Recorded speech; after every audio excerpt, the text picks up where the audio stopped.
Parliament അതിക്രമ കേസിലെ പ്രതികളെ ചോദ്യം ചെയ്യും. സർക്കാർ നയങ്ങളോടുള്ള എതിർപ്പാണ് പ്രതിഷേധങ്ങൾക്ക് കാരണമെന്ന് പ്രതികൾ ഇതുവരെയുള്ള ചോദ്യം ചെയ്യലിൽ പറഞ്ഞിട്ടുണ്ട്. പ്രതികൾ ഫേസ്ബുക്കിലൂടെയാണ് പരിചയപ്പെട്ടെന്ന വിവരവും പുറത്തുവന്നു. 4 വർഷമായി ഇവർ തമ്മിൽ ബന്ധമുണ്ടായിരുന്നതായും കണ്ടെത്തിയിട്ടുണ്ട്.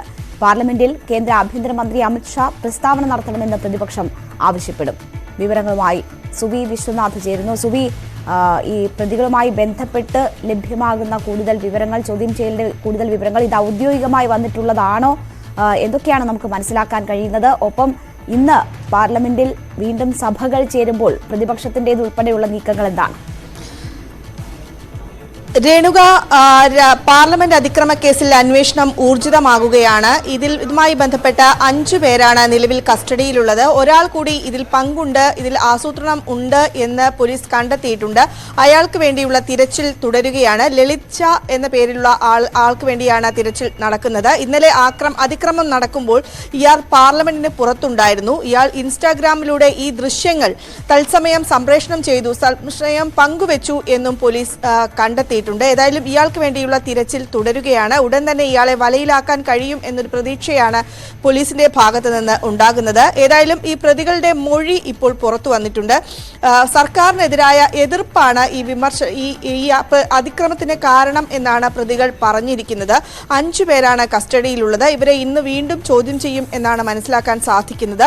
പ്രതികൾക്കെതിരെ UAPA ചുമത്തിയിട്ടുണ്ട്. രാജ്യ സുരക്ഷയെ ബാധിക്കുന്ന കേസായതിനാലാണ് ഈ UAPA എന്നാണ് മനസ്സിലാക്കാൻ സാധിക്കുന്നത്.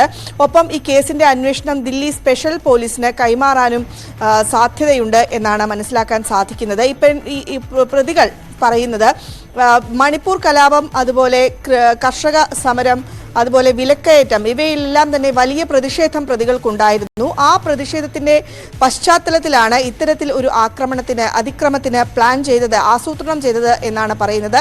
കഴിഞ്ഞ ജനുവരിയിൽ ഇതുമായി ബന്ധപ്പെട്ട പ്രതികൾ കൂടിക്കാഴ്ച നടത്തിയിരുന്നു. വിശാൽ ശർമ്മയുടെ വീട്ടിലെ ഗുരുഗ്രാമിലാണ് ഈ പ്രതികൾ എത്തിയത്. 5 പേരും, ഈ വിശാൽ ശർമ്മ ഉൾപ്പെടെയുള്ള 6 പേരും ഇവിടെ യോഗം ചേർന്നിരുന്നു. അതിനുശേഷമാണ് ഇവർ ഇത്തരത്തിൽ ഒരു പാർലമെന്റിലേക്ക് അതിക്രമം നടത്തുക എന്ന രീതിയിലേക്ക് കാര്യങ്ങൾ പോകുന്നത്. ഒപ്പം തന്നെ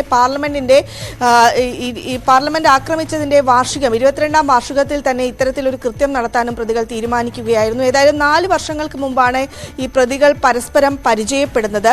അതിനുശേഷം ഇവർ സുഹൃത്തുക്കളാവുകയും ഈ ബന്ധം വളരുകയും ചെയ്തു. ഇത് രാജ്യവുമായി ബന്ധപ്പെട്ട പലവിധ കാര്യങ്ങളും ഇതുമായി ബന്ധപ്പെട്ട് ഇവർ സംസാരിച്ചിരുന്നു എന്നാണ് പറയുന്നത്. ഫേസ്ബുക്കിലൂടെയാണ് ഇവർ പരിചയപ്പെട്ടത്. ഫേസ്ബുക്കിലെ ഭഗത് സിംഗ് എന്നൊരു ഗ്രൂപ്പിലൂടെയാണ് ഇവർ ആശയങ്ങൾ പങ്കുവച്ചത് എന്നാണ് പോലീസ് നിലവിൽ കണ്ടെത്തിയിരിക്കുന്നത്. ഈ ഭഗത് സിംഗിനെ പോലെ രാജ്യത്തിന് വേണ്ടി പോരാടുക എന്നതാണ് ഇവർ ലക്ഷ്യം വെച്ചത് എന്നാണ് പറയുന്നത്. ഏതായാലും ഈ പ്രതികൾ ഇപ്പോൾ പോലീസ് കസ്റ്റഡിയിലാണ്. ഇവരെ വിശദമായി ഇന്ന് വീണ്ടും ചോദ്യം ചെയ്യും. കൂടുതൽ കേന്ദ്ര ഏജൻസികൾക്ക് അന്വേഷണം കൈമാറേണ്ടതുണ്ടോ എന്ന കാര്യവും വിലയിരുത്തും. ഏതായാലും ഇന്ത്യ മുന്നണിയുടെ യോഗം ഇന്ന് ചേരുന്നുണ്ട്. ഇതുമായി ബന്ധപ്പെട്ട് ഇന്നലെ രാത്രി ആഭ്യന്തരമന്ത്രി അമിത്ഷാ യോഗം വിളിച്ചിരുന്നു. പ്രധാനമന്ത്രി അമിത്ഷായോടും ലോക്സഭാ സെക്രട്ടറിയോടും ഇത് സംബന്ധിച്ച വിവരങ്ങൾ ആരാഞ്ഞിരുന്നു എന്നാണ് നമുക്ക് അറിയാൻ സാധിക്കുന്നത്. ഏതായാലും ഇന്ന് രാവിലെ 11 മണിക്ക് ലോക്സഭ വീണ്ടും ചേരുകയാണ്. ഇതുമായി ബന്ധപ്പെട്ട് അമിത്ഷാ ലോക്സഭയിൽ പ്രസ്താവന ഇറക്കണം എന്നാണ് പ്രതിപക്ഷ കക്ഷികൾ ആവശ്യപ്പെടുന്നത്. രേണുക, ശരി. സുവി വിശ്വനാഥാണ് വിവരങ്ങൾ നൽകിയത്.